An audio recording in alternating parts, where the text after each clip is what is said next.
ஈஸ்வரப்பட்டர் கொடுக்கக்கூடிய இந்த உபதேசம் ஒரு முக்கியமான உபதேசம்.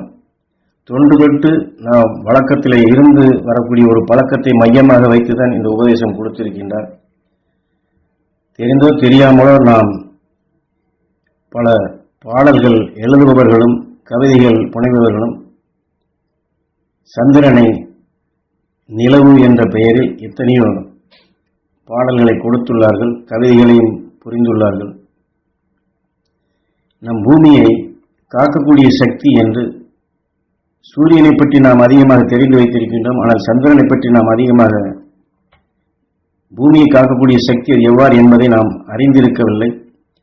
இந்த இடத்திலே அதை ஞாபகப்படுத்தி நமக்கு சொல்லுகின்றார்கள். அதே போன்று ஞானகுரு அவர்கள் நமக்கு தியானத்தில் முக்கியமான ஒரு அம்சமாக பௌர்ணமி தியானத்தை குறிப்பிட்டு உணர்த்தியுள்ளார்கள். அதையும் இங்கே அதனுடைய முக்கியத்துவத்தையும் நாம் தெரிந்து கொள்ளும் விதமாகத்தான் இந்த உபதேசம் அமைந்திருக்கின்றது. ஆனால் வான ஆராய்ச்சி செய்பவர்களுக்கு பூமி எங்கே இருக்கின்றது, சந்திரன் எங்கே இருக்கின்றது, சூரியன் எங்கே இருக்கின்றது, அடிக்கடி சந்திர கிரகணம் சூரிய கிரகணம் இவையெல்லாம் வருவது எல்லாம் அவர்கள் ஆய்ந்து அறிந்து நமக்கு தெரியப்படுத்தி கொண்டுதான் இருப்பார்கள்.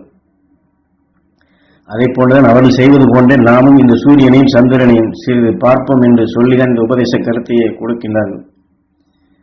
இந்த உலகத்திற்கு, அதாவது நம்முடைய பூமிக்கு அது ஜீவனுள்ளதாக சக்தி வாய்ந்ததாக இருப்பதற்கு ஒளி நீர் இதையெல்லாம் அவசியம் என்று பலமுறை ஈஸ்வரப்பட்டு கொடுத்திருந்தாலும் இதில் நான்காவதாக ஒரு முக்கியமான சக்தி அதுவும் உள்ளதப்பா என்று அதைத்தான் இங்கே இவ்வுலகில் உள்ள ஜீவராசிகள் உயிர் வாழ்ந்திட சூரிய மண்டலத்தில் இருந்து வந்திட ஒளி கதிர்களினால் இப்பூமியின் தன்மை அது ஈர்க்கும் நிலையில் உலகம் சுற்றுகிறது என்று சொல்லேன் அல்லவா.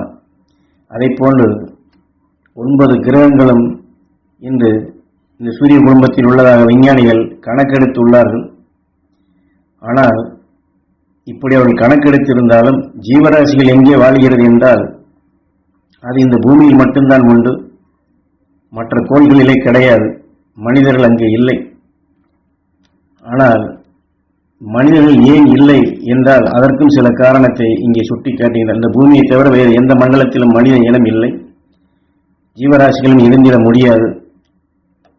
காரணம் என்ன என்பதை, இந்த பூமியின் தன்மையில் பெரும் பொக்கிஷம் என்ன என்றால் பூமிக்கு 2 பக்கங்களிலும், அதாவது ஒரு பக்கம் சூரியனும் ஒரு பக்கம் சந்திரனும் உள்ளது.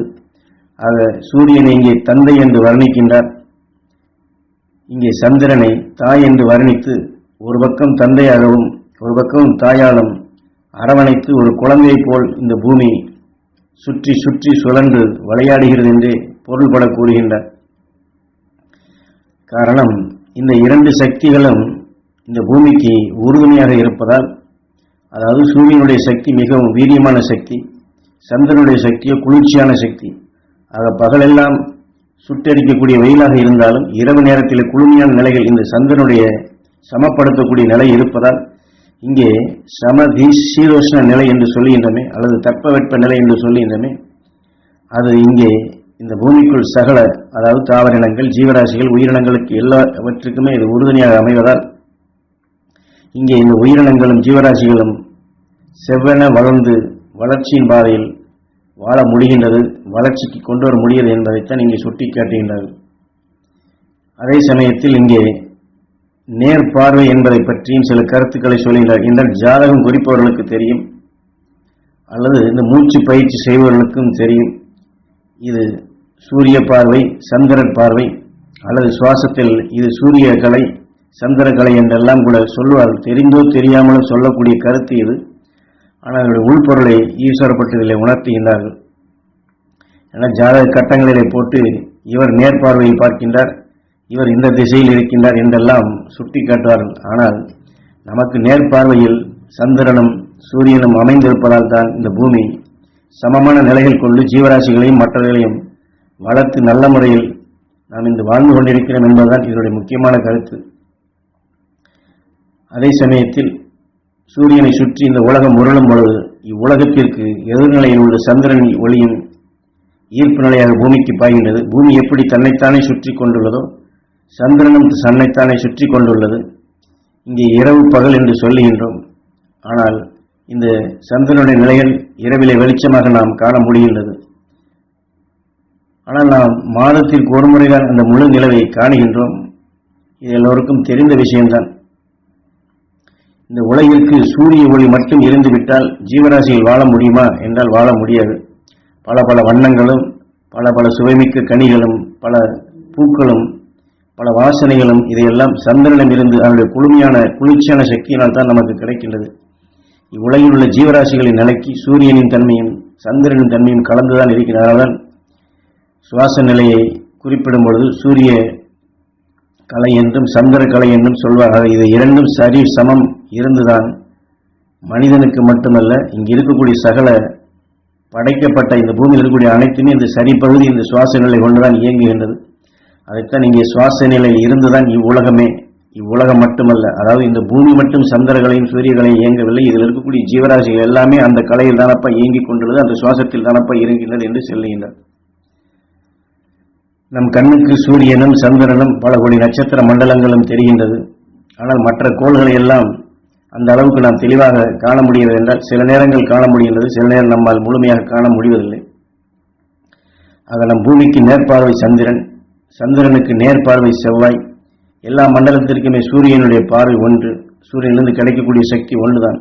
ஆனால் ஒவ்வொரு மண்டலத்திற்கும், அதாவது மற்ற சூரியனை தவிர்த்து மற்ற மண்டலங்களுக்கு சக்திகளை மாறுபடுகின்றது. சூரியனுடைய சக்தி எல்லாவற்றுக்கும் ஒன்று போல கிடைத்தாலும் கூட அம்மண்டலத்தின் எதிர்நிலையில் உள்ள மண்டலத்தின் தன்மை மாறுபடுவதால் அந்நிலையில் நடக்கும் நிலைகள் வேற. அதாவது இதனுடைய அர்த்தம் என்னவென்றால், நாம் நடந்து போகும்பொழுது ஒரு நல்லவரை சந்தித்தால் அதற்குண்டான உணர்ச்சிகள் நம்மை இயக்குகின்றது. ஒரு போக்கிலேயோ தவறு செய்வனை சந்தித்தால் நம்முடைய உணர்வுகள் இயக்கங்கள் மாறுகின்றது. அதுபோன்றுதான் ஒவ்வொரு மண்டலம் அது எதிர்நிலை எதை சந்திக்கின்றதோ அதை சந்திக்கும் பொழுது மாறுபாடுகள் ஏற்படுது என்பதைத்தான் இங்கே சுட்டி காட்டுகின்றார். ஆனால் சந்திரனுக்கு எதிர்நிலை பூமிதான். சூரிய சக்தியும் பூமி சக்தியையும் சந்திரன் பெறுவதனால் சந்திர மண்டலத்திலே கூட சில உயிரினங்கள் உள்ளன. ஆனால் அவை எல்லாம் உருளும் நிலையில் தான் உள்ளது என்று இயற்கையுடைய நீதிகளை இதில் சுட்டி காட்டிவிட்டு மிக முக்கியமான ஒரு கருத்தினை இங்கே சொல்லுகின்றார். அது பௌர்ணமி தியானம் செய்ய வேண்டியதனுடைய அவசியத்தையும் அன்று, அதாவது பல ஆண்டுகளாக இந்த பூமியில் வாழக்கூடியவர் தெரிந்தோ தெரியாமலோ அந்த பௌர்ணமி பூர்ண சந்திரனை பார்த்து சிறு குழந்தையாக இருந்தாலும் சரி வயதானவர்களாக இருந்தாலும் சில மகிழ்ச்சியான உணர்வுகளை பெறுவதற்குண்டான காரணங்களை இங்கே உணர்த்துகின்றார். பூரண சந்திரனில் பல ரிஷிகள் உருவங்கள் தெரிகின்றது. அதாவது தியானத்தில் இதையெல்லாம் காண முடியும். தியானத்தில் மட்டும் காண முடிவதில்லை, மற்ற நேரங்களில் அவர் செயல்பட்டு கொண்டுதான் இருக்கின்றார். அவருடைய அர்த்தம் அதுதான். தியானத்தில் இருந்தால் பௌர்ணமி என்று இந்த உணர்வோடு நாம் தியானித்தால் அந்த ரிஷிகளை நாம் காண முடியும். ஆக பூமிக்கு நேர் எதிரில் இருக்கும் சந்திரனின் ஒளிக்கதிர்கள் அன்றைய தினம் முழுமையாக நம் பூமியில் படுவதால் பல ரிஷிகளும் பல ஞானிகளும் அவருடைய தவ பயனை வைத்து பூரண சந்திரனிலிருந்து அவர்கள் பிறந்து வளர்ந்த பூமிக்கு, அதாவது இந்த பூமியிலிருந்து வளர்ந்து விண் சென்ற ரிஷிகள் ஞானிகளைத்தான் இங்கே குறிப்பிடுகின்றார்கள். அந்நிலையில் இருந்து அவர்கள் பூரண சந்திர ஒளியில் பல கோடி நறுமணங்களையும் நல்ல எண்ணங்களையும் நமக்கு பாய்ச்சுகின்றனர். அதனால்தான் நாம் தெரிந்தோ தெரியாமலோ நாம் நிலாவை பார்த்து மகிழ்ச்சி அடைகின்றோம், அவருடைய குளுமையை நாம் ரசிக்கின்றோம், அனைத்தையுமே ரசிக்கின்றோம். காரணம், நம்மை போன்று மனிதர்களாக வாழ்ந்தவர்கள் தன் இன மக்கள் உயர்ந்த நிலை பெறுவதற்காக அங்கிருந்து அவர்கள் பல சக்திகளை நமக்கு பாய்ச்சுகின்றார்கள். அது மட்டுமல்ல, அங்கிருந்து வந்து தாக்கும் அணு கதிர்கள் இந்த மானிட உலகில், அதாவது இந்த பூ உலகில் உள்ள மனிதர்களுக்கு பெரும் பொக்கிஷம் போன்ற உயிர் காக்கும் அணுக்களாக கொடுக்கின்றார்கள் அப்பா.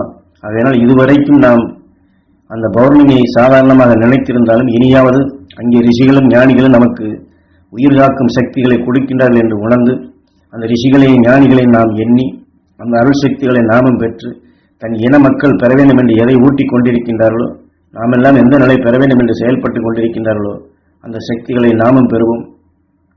ஆக இந்த பூமியில் இருக்கக்கூடியவர்களுக்கு எப்படி இதை கொடுக்க வேண்டும் என்று இதை செயல்படுத்திக் கொண்டிருக்கிறேன் என்று ஈஸ்வரப்பட்டு சொல்லுகின்றார்களோ, அதனால்தான் அப்பா நான் இந்த பூமியை ஒரு தாயும் தந்தையும் போன்று சூரியனும் சந்திரனும் இங்கே நம் பூமியை வளர்ச்சி பாதையில் அழைத்துச் செல்கிறது என்று பகர்ந்திட்டேன் என்று இந்த உண்மையை சொல்லி நாம் அந்த ரிஷிகள் ஞானிகள் உணர்வோடு ஒன்றி பௌர்ணமி அன்று முழுமையாக அந்த தியானத்தை நாம் மேற்கொண்டு நம் அருள் சக்திகளை பெற்று நம்மை சார்ந்தவர்களுக்கும் அதை கிடைக்க செய்து முன்னோர்களையும் வின் செலுத்துவதற்கு இந்த தியானத்தை நாம் பயன்படுத்த வேண்டும்.